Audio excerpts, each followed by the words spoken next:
The galaxy had moved on, her death was history, her people, scattered, her enemies, victorious. But every year on the same cold night one lone human returned to the edge of the forgotten moon, knelt before a tomb no one dared to touch, and left something behind, a rose, a whisper, and the truth no one else would ever know. They called it a dead moon, not just for its atmosphere thin and barely breathable, but because of what it held. There were no colonies here, no mines, no settlements or satellites. Only stone and shadow and the winds that whispered across cratered plains like echoes of voices long since buried. It had no official name anymore. It had been stricken from maps, deleted from nav routes, quarantined by 3 major governments, and flagged with automated defense warnings that never fired. Not once, because no one came, no one dared, except him.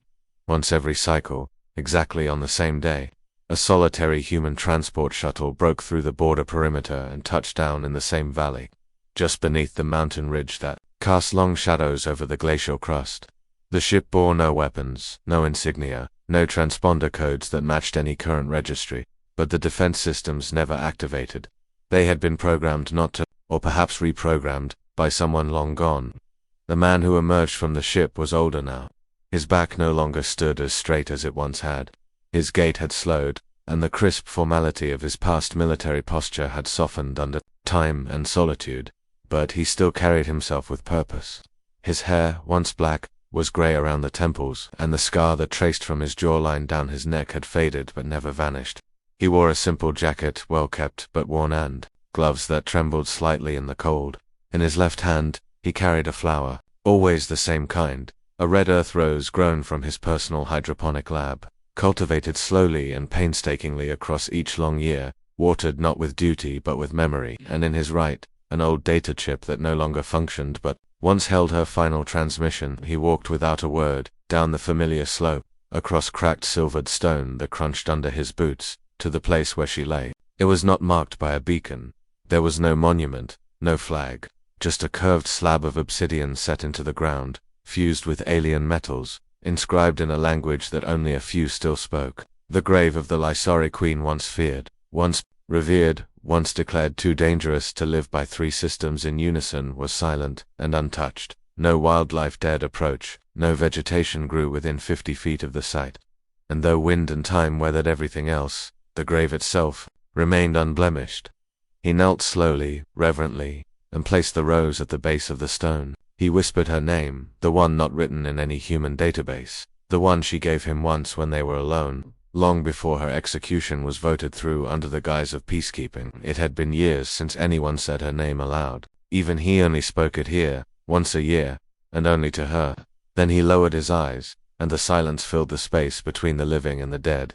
Memories returned slowly, not like a flood, but like frost, creeping, cold, and impossible to stop. He remembered the first time he met her, not as a queen, not in any grand hall of diplomacy, but in a ruined temple on Erelath 3, where she had come not with guards or banners, but alone, to speak with the one human she had been told could be reasoned with. He had expected arrogance, alien pride, disdain. Instead, he found clarity, discipline, fire. She had not wanted war, but she had been willing to finish it if it came. That was what drew him in, not just her defiance, but her honor. Her refusal to play games. She had spoken 10 languages fluently, quoted Terran poetry without irony, and seen through every politician that tried to control her. He had admired her long before he ever loved her, and he had loved her, though neither had ever dared name it. It had been a quiet thing, hidden under protocol and duty, buried beneath peace treaties and tactical discussions. But it had lived, in long glances across negotiation rooms, in shared silences after battle updates, in the moments between war and diplomacy, where only the 2 of them remained. They had trusted each other, and trust was rare, especially then. When the ceasefire collapsed and blame had to be assigned, her enemies had found the perfect solution. They declared her unstable, power-hungry, a threat to harmony. Her own allies, terrified of renewed bloodshed, did nothing, and the humans his government told him to step aside. They promised leniency, promised exile, but she knew. She always knew. The chamber where she died had no cameras, no guards. Just the words she left behind, sent only to him, encrypted in their private code. I forgive you for surviving. He had replayed it more times than he could count, and every year since he came here, not to atone, not for forgiveness, But, because memory mattered, because history had been rewritten by those who won, because silence had too easily erased a woman who once united 7 warring worlds under a single banner of truce, her people had scattered, her legacy buried, her name forbidden in some circles, but he remembered, and for as long as he could breathe, he would return. Sometimes, during his visits, he imagined she was still alive, that the universe had twisted in some other way, that she had escaped, that they had found some quiet moon to live out there, years, anonymous and at peace. But no alternate ending made the truth less cruel. She was gone, and he was not. Yet, the wind shifted slightly, brushing his cheek like a breath, and he looked up. Clouds moved slowly across the upper sky, glowing faintly with the light of a nearby gas giant. He closed his eyes, steadying his thoughts. There were no words left to say. He had said them all over the years, told her what happened after, how he had resigned, how he'd been silenced, then erased from all official records, how he'd wandered, for a while, purposeless, then built the shuttle that brought him here, grew the rose from seed, taught himself her language fluently, not just the diplomatic version, but the older one, the one she'd whispered to him once, in the dark. It was the only language he spoke aloud now, and only here. He reached into his coat and placed the old data chip on the stone. It no longer worked, but it belonged here. Then, slowly, he rose. His knees ached, his breath missed. In the cold, he glanced one last time at the grave before turning back toward the ridge. The walk felt longer each year, but he never rushed it. The silence was sacred. By the time he reached the shuttle, the winds had picked up, covering his footprints in soft dust. He paused before entering, looked back once more. The grave was nearly invisible now, just a ripple in the landscape, but he knew exactly where it was, and he would return. As long as breath remained, as long as memory held, he would return. Because she had died for peace. Because the galaxy had forgotten. Because love didn't need a name to be real. And because even if no one else cared, he would. Always she hadn't worn a crown. Not ever. That was one of the first things he noticed about her years before the grave, before the exile, before the windswept visits to that moon no one dared approach. In every archive photo or war report that referenced her, the media always added a shimmering headpiece, a royal crest, something symbolic of monarchy or alien mystique, but she never wore one. She didn't need to. The alien queen had ruled not with ornament or inherited ceremony, but with intelligence, poise, and terrifying clarity. She spoke like someone who had weighed 1,000 futures and chosen the only one that wouldn't burn, even when that future was herself. He had met her not during peace, but during the slow slide toward it, a standoff orbiting a neutral moon between a human envoy and the fractured high command of the Lysari remnant, a proud but dying empire that had once spanned 7 core worlds before the war tore it down to 3, then 1, then scattered embers. She arrived without guards, without a delegation, stepping out of her war-torn ship in silence, wearing a tactical cloak rather than royal silks. Her voice was the first weapon he noticed, calm, controlled, not cold, not soft, but shaped like a blade. He was just another envoy then, one of many humans sent to coax a ceasefire, to barter territory for truce, to extract what the generals thought was left of her people. But she didn't barter, she didn't plead, and most of all, she didn't lie. When they met in the rusted-out ruins of a disarmed station above Quirin's belt, she looked him straight in the eyes and said,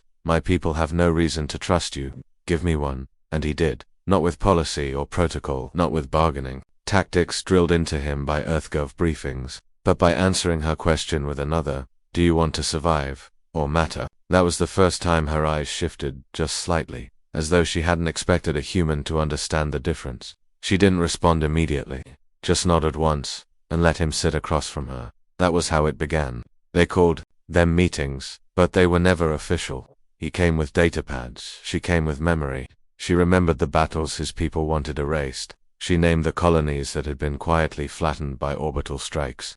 She spoke of treaties violated, in silence, and populations displaced under terms labeled containment, but she never screamed, never raged. She unfolded history like it was a weapon, and made him look at every blade they'd hidden, and still, she never demanded vengeance.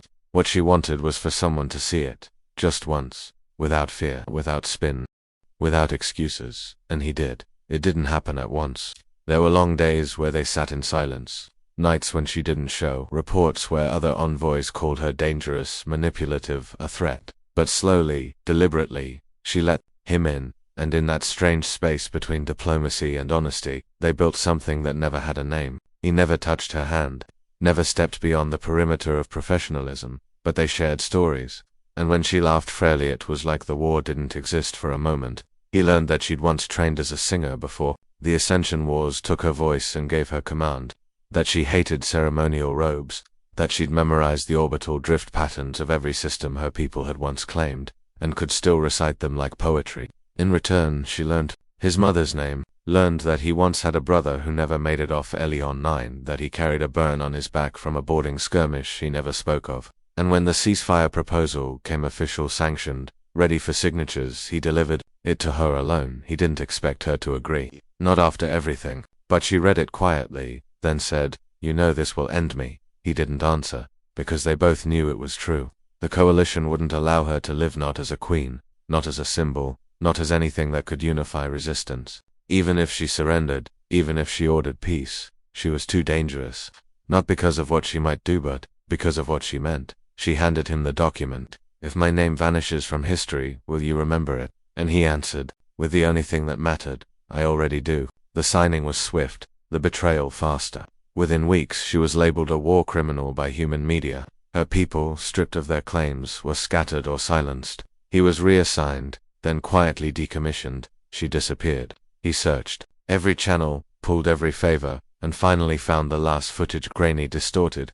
Her stepping alone into a holding bay under protective custody. She never walked out. No trial, no broadcast, just silence. And a system flag that marked the moon as restricted space. No records, no explanation. He knew then what they'd done, and he knew exactly where she was. It took him a year to build the ship. He sold everything that wasn't locked by EarthGov, built the engines from spare parts, reprogrammed stealth software, and designed a flight pattern that would take him to the forbidden moon without tripping any alarms. When he landed, it was night, starlight reflecting off pale rock. The grave was already there, already marked, already sealed. Someone had made sure she was buried properly, not honored, but not discarded either. A quiet rebellion in the face of silence. He stood at the foot of it for an hour that first time, didn't speak, didn't cry, just stood, then left. The second year, he brought the rose. It became a ritual, and every year since, it grew heavier. Not out of guilt, but because her absence filled the sky like gravity. She had died not for her people, not for his, but for the fragile sliver of peace neither side had earned. And they repaid her by pretending she never existed. But he remembered, that was all. He had left. There were times he wanted to scream, wanted to write manifestos, to tell the galaxy the truth. But he knew it wouldn't matter.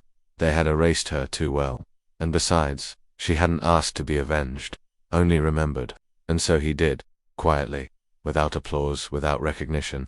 He didn't know if any Lisari were still alive. That exile had scattered them across systems, most in hiding, many presumed lost.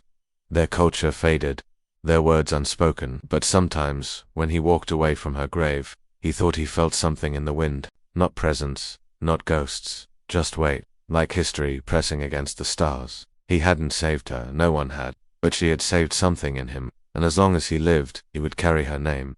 Not in data files, but in the silence between heartbeats. And every year when the stars aligned just right, he would return, because some queens don't wear crowns, some wars don't end in battles, and some love stories live only in memory. She had heard the stories whispered through static-filled transmitters and decoded among scavenger fleets that never stayed still for long. She'd grown up in exile, born on a station that didn't exist on maps, raised by Lisari elders who spoke only in riddles and grief. She had never known her queen, never seen the Lisari homeworld, never walked among her own kind on the surface of a real planet, but she had heard the name, the Forbidden One, the name that, if spoken in public systems, triggered red flags in coalition surveillance. Velisari, the queen who surrendered, the traitor, the martyr, the legend, depending on who told the tale. She was either the one who gave up their last chance at victory, or the one who sacrificed everything to stop a war that would have reduced their species to ash. Some said she'd been taken to avoid prison, others claimed she vanished in a political trade. But the oldest ones, the few Lisari survivors who still remembered her voice, spoke of a grave, a place untouched, unmarked on any map, guarded not by weapons, but by silence. And once a year, they said, one human returned to it, always alone, always at the same time. No one knew who he was, no one had dared to follow, until now. Her name, was Aracel, though few had ever spoken it beyond her fractured exile cell. She was young, barely into her second life stage, but she had her mother's mind and her father's fighter's instincts.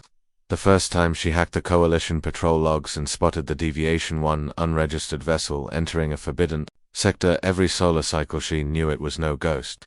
She traced the anomaly back, confirmed the trajectory, narrowed the timing. She didn't tell anyone, not yet. If it was true, if someone had found the Queen's grave, had been visiting it regularly, it was either a trap or something sacred. Either way, she had to see. When she arrived, the planet was just as the legends described, lifeless, cracked, cloaked in ash-blue mist and shivering winds. The perimeter defenses didn't scan her stealth ship. Either they were ancient or they had been deactivated by someone. Long ago, she touched down at the edge of the ridge and waited. Hours passed. The sky darkened. Then, through the mist, she saw Ito's shuttle descending in a quiet arc, engines whispering rather than roaring, landing exactly where the records had placed it. She expected a soldier, or a spy, or perhaps a mercenary still carrying out old orders. Instead, she saw a man, old and human. Un armeth, no insignia, no escort, no armor. Just a man in a worn jacket, limping slightly as he walked down the slope. In his hand,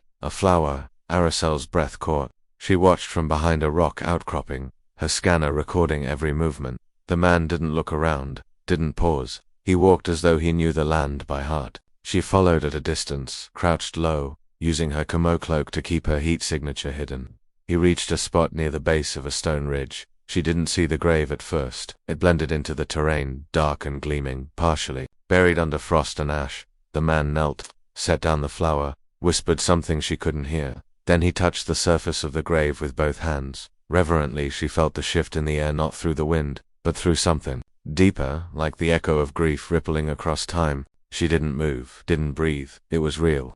The grave was real, and the stories weren't stories. He stayed there for nearly an hour, motionless, and when he finally rose, she ducked behind the rocks to avoid being seen, but she caught one final glimpse of his face before he turned toward his ship. It wasn't rage, or triumph, or ritual. It was pain. Not fresh, but worn smooth with time, the kind that never left. When he left, she waited until the ship's engines had fully faded into the sky. Then she approached. Her boots crunched softly on the frost. Her cloak shimmered off. Her fingers trembled. The grave was not marked in any language she had learned, but she knew the shape of the glyphs. Her tutors had forbidden them, but she had memorized them anyway. She knelt, reached out. Her palm hovered over the surface, not quite touching. It felt alive, not physically, but the energy around it thrummed with something more than history. She closed her eyes, tried to imagine the Queen as she was told, fierce, strategic, ruthless, then tried to imagine her through the man's eyes, brave, alone, kind. She stayed there a long time, longer than she'd planned. She felt ashamed that it had taken her so long to come, that none of her people had dared. But one human had. She didn't leave a flower. She left her knife, an old ritual, the weapon of a warrior laid down at the feet of the fallen to say, I failed to protect you, but I still serve. Then she returned to her ship. The next cycle, she came back. Earlier this time, she had again watched him return. The ritual was the same, the flower, the silence. But this time, when he rose to leave, she stepped out, slowly, carefully, unarmed. His eyes snapped to her immediately. He didn't reach for a weapon, there was none, but he stiffened. He shouldn't be here, he said. His voice was raw, weathered. She didn't speak. Not yet. Just nodded once and said, neither should you. He looked at her, truly looked, and something in his expression changed. Sorry, she nodded again. I've heard of you, she said. You come every year. He hesitated. Who told you? The wind, she said. The silence, the stories you tried to bury by remembering. He almost smiled. Almost, but not quite. What do you want? He asked. She looked at the grave, then back at him. To understand why a human would honor her more than her own people, that hurt him, she could see it. He didn't respond for a long time. Then he said, because I knew her, and you didn't. She flinched. He didn't say it cruelly, just honestly. She chose peace, he said. You were told she surrendered, but she fell. But she didn't. She ended a war that no one else could, and they killed her for it. We were told, she started, but her voice faltered. You were told what they needed you to believe, he said. So you wouldn't ask why a queen vanished after peace was signed. She knelt, not before him, but beside him, before the grave. What was she like? She asked. Brilliant, he said. Tired, uncompromising, and funny. When she allowed herself to be, he paused. She was the only one who looked at me and didn't see my uniform. Why did you keep coming? Aracel asked. He looked up at the sky. Because she died for a galaxy that forgot her. I come so she know I didn't. Silence fell again. Not awkward, not empty. She understood something then. Something the elders hadn't told her. Something the stories hadn't dared whisper. The queen hadn't just ruled. She had loved. And someone had loved her enough to remember her when no one else did. That was power. That was legacy. She rose slowly. Next year, she said, you won't be the only one. He looked at her for a moment. She thought he might object, but he nodded once. She'd like that, he said. She never wanted to be alone. They parted in silence, but not as strangers. When she returned to her ship, she sent a single, encrypted message into the Lysari undernet coordinates. One word, truth. She didn't know who would come, if anyone, but the grave would not be empty anymore. The queen was no longer forgotten, and neither was the man who knelt for her, year after year, carrying memory where others carried shame. The 4th decade after her death began as every year had before, cold winds across a moon forgotten by maps, and a single human ship reaching the artificial silence above its surface. But this time, he wasn't alone. Not truly. The man then most remembered. His eyes faded but unwavering stepped onto the surface with the same reverence he'd carried every year. His steps slow and familiar, his grip on the cane now permanent. He held no weapon, never had. In his other hand, as always, was the flower. But as he made his way down the ridge toward the grave, his boots dragging lightly across stone carved by decades of ritual, he heard the sound, footsteps, not behind him but ahead, many. Not one, not two, but dozens. And when he reached the crest overlooking the valley where her tomb had rested in stillness for so long, he stopped. For the first time in nearly 40 years, the grave was no longer alone. There were people there, Lysari and human, side by side, quiet, respectful, forming a loose ring around the obsidian stone that had once seen only one visitor each cycle. Some wore old exile robes. Others bore insignias faded by time, or none at all. One woman was kneeling, her hand resting lightly on the edge of the grave. It was Aracel, grown steady, and surrounded by others who had followed her call. At her side stood another young Lysari, a child holding a strange blue flower cradled like an offering. The old man paused. The world tilted. For so long he had believed the truth would die with him, that her name, her sacrifice, their bond, would vanish into the vacuum of forgotten wars and rewritten history. But now there were others. Whispers had turned to voices. Memory to ritual, and his devotion, once solitary, had grown into something larger, something permanent. Aracel saw him. Her eyes softened, and the crowd parted for him like mist drawn back by morning light. He stepped forward, his cane tapping the stones softly. Someone reached for his elbow to help him, but he gently shook them off. He had walked this far alone for so long, he could do it once more. The flower in his hand or thread grown carefully, in recycled water and solitude, was laid down alongside others now. Not just roses, but native blossoms of Lysari heritage, crafted wreaths, crystal leaves from refugee colonies, even symbols carved in metal and laid at the tomb's base. He looked at the grave. It hadn't changed, still dark and gleaming, still untouched by time. But now, it glowed faintly under the light of a single beacon someone had erected overhead. Not a spotlight, just enough to reveal the carving beneath the frost. The original text, once nearly erased by ash and wind, had been cleaned, traced, in silver lines, and beneath the ancient glyphs, someone had added a new line, not an epitaph, a truth. She died for all of us. The old man knelt once more. It took longer now. His knees resisted, his breath short, but he knelt because it mattered. Around him, no one spoke. The silence was not heavy anymore. It was shared, held, honored. He placed the flower beside the others and whispered her name one final time. Aracel stepped forward and knelt beside him. They come every year now, she said quietly. Not all at once, but enough. He nodded slowly. It's no longer just grief, she added. It's remembrance. It's teaching. It's truth. He looked up at her, the corners of his eyes shimmering. You did this, she shook her head. You started it. I just listened. He gave a soft breath of amusement. She would have liked you, Aracel smiled faintly. She would have liked you more. Silence again, but warm now, protective. The others slowly returned to their vigil, some kneeling, others lighting ceremonial prisms. Stories were shared. In soft tones, children were shown the symbols.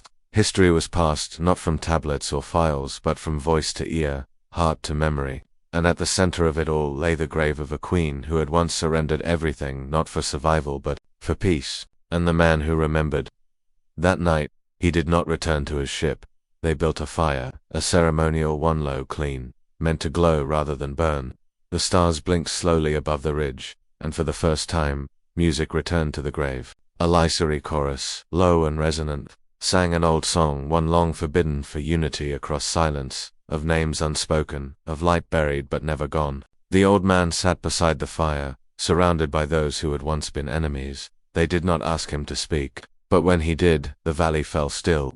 She once told me, he said slowly, that peace was the most dangerous thing we could attempt because war was easy, it fed itself. But peace required sacrifice, memory, honesty. He looked at the grave, and sometimes, it required giving everything, knowing you'd never live to see the result. A long pause. Then, he smiled faintly, but she was wrong about one thing. They waited. She thought no one would remember. He leaned back slightly, closing his eyes, and that was when his breathing slowed, when his hand fell gently to his side, the fingers curled slightly into the frost, as if still reaching for her, when his chest stilled not suddenly, not in fear, but like a curtain falling gently after a performance long played. Aracel moved to his side and placed her hand on his shoulder. No cry, no alarm, just reverence. He had finished his story. The next morning, they carved a second stone, beside hers, smaller, simpler, not to rival, but to accompany it. Read, "He remembered so we could," and beneath it, the name he had never once spoken in public again, Ambassador Callan Tornet. Earth Diplomatic Corps, a traitor to some, a ghost to others, but to those who now came, each year he was the man who kept history alive with his footsteps. Time passed, seasons on other worlds shifted, systems changed hands, empires rose and fell, but the grave remained. And every year, more came to kneel, to honor, to learn. They brought flowers, stories, questions, they lit lamps in the ancient way. And slowly, the site became more than a grave, it became a pilgrimage, a place not of death, but of memory. And in memory, she lived again. Not as a weapon, not as a warning, but as what she had always truly been, a queen who chose peace when the stars begged for war, and one human, who remembered when no one else did, until remembrance became something the galaxy could no longer ignore.